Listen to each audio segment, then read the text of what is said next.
Obtenir un entretien avec le grand peintre Armand n'est pas chose facile.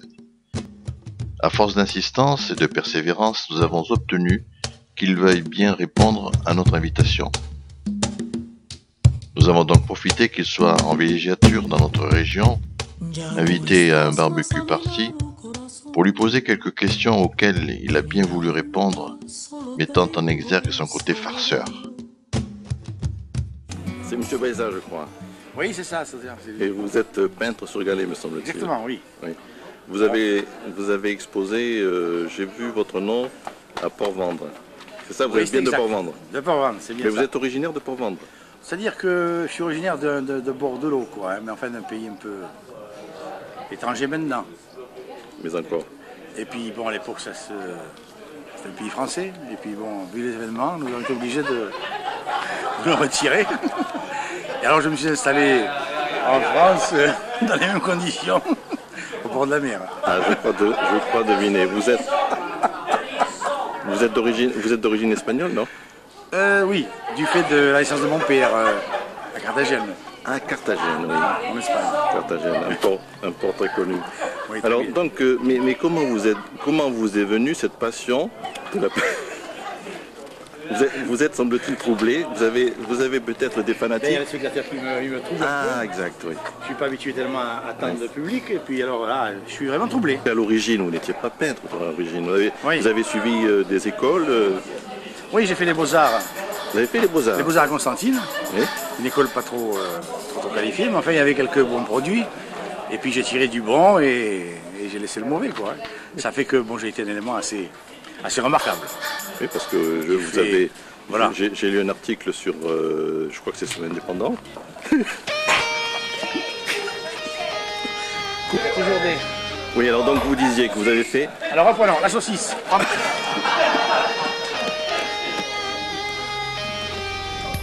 Ça fume, ça fume. Donc là, vous disiez que vous avez fait les Beaux-Arts à Constantine. Voilà. Oui. Une école privée, bien sûr. Hein. Oui. Nous Allez, étions- venez par là, on a le... Voilà, ne bougez pas. Voilà. Nous étions 10 Européens espagnols avec bien sûr des musulmans d'arabes. Voilà. Ah, d'accord, d'accord. Puis, voilà.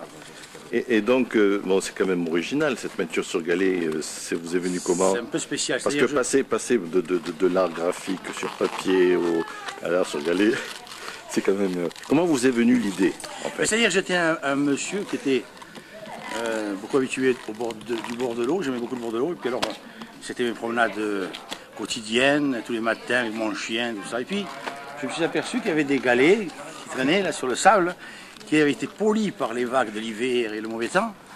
Et en prenant un galet dans les mains, je dis tiens, après tout, ça aurait pu faire un tableau, c'est bien lisse, c'est bien propre, c'est joli, on va essayer. Et puis arrivé à mon domicile, bon, ben, j'ai fait un petit croquis, un petit dessin, et puis ça m'a plu. Et c'est de là où m'est venue l'envie de peindre sur les galets, quoi, c'est tout.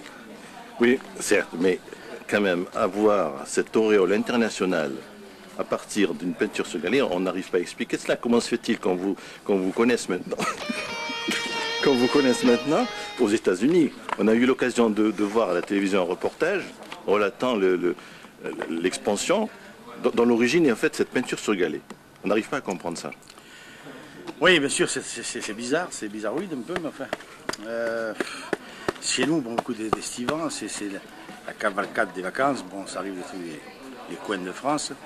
Et puis bon, il faut un peu se diversifier par rapport aux autres peintres de galeries, tableaux, de bon. Et puis, si on veut essayer de faire quelque chose et puis plaire au public, il faut faire autre chose que le professionnel. C'est vrai, c'est vrai. Bon, et c'est là que j'ai dit, bon, tu vas laisser tomber tes toiles, tu vas laisser tomber tes pastels, tes os, et tu vas te spécialiser en acrylique, galet, voilà, avec des vernis américains, des choses qui sortent un peu du coup, même ça c'est professionnel, quoi, hein, C'est vrai, c'est vrai. Voilà. Mais vous avez quand même un certain courage, parce que arriver au niveau que vous êtes arrivé, c'est-à-dire l'équivalent de Dali pratiquement, à un moment donné. Oui, sans les moustaches.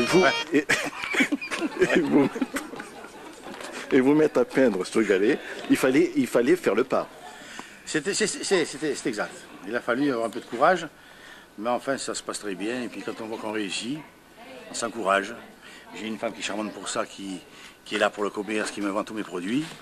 Et bon, ben, quand on voit que ça marche, ben, ça encourage et puis se met dessus, C'est vrai. terminé, quoi, voilà. C'est vrai. Et maintenant, bon, on pourra plus s'en passer, des galets, pétir sur galets. Et c'est vrai. Et alors, ce qu'on vante en vous également, c'est cette sorte d'éclectisme qui a fait que vous avez paraît-il, même fait un pas dans le monde professionnel de la pêche. Voilà. Quel est le rapport que vous avez pu trouver entre le poisson et le galet? Est-ce qu'il y a peut-être un côté esthétique là, en la matière? C'est-à-dire, bon, mais il se passe une chose, c'est que quand vous pêchez professionnel, bon, vous sortez tous les jours, vous pêchez dans tous les fonds. Et quand c'est des pêches profondes, bon là, il n'y a pas trop de surprises. Mais à partir du moment où vous faites des pêches côtières de bas niveau, c'est-à-dire 5 mètres, 6 mètres, et l'eau est très jolie, très claire, vous apercevez le fond, vous apercevez ce qui est les algues, le paysage de marine, qui est extraordinaire. Et en voyant ça, vous êtes obligé, en aimant la peinture, de changer carrément votre état de vivre. Et puis, en regardant les poissons passer au-dessus d'un petit galet, et tout, bon, ça ouvre l'esprit. Puis on a envie de reproduire ça sur un caillou qui se met sur un chevalet, dans une pièce, dans une salle à manger, chez un ami, partout. Et ça encourage beaucoup. Les fonds marins, c'est très splendide, très joli. Ce qu'il y a d'extraordinaire en vous, c'est qu'à chaque seconde, on découvre la sensibilité de l'artiste. Et je pense que nos téléspectateurs seront vraiment satisfaits d'avoir eu cette interview dont je vous remercie pleinement et qui, pour moi, marquera certainement un tournant dans mes reportages. Très bien, c'est moi qui vous remercie. Au revoir.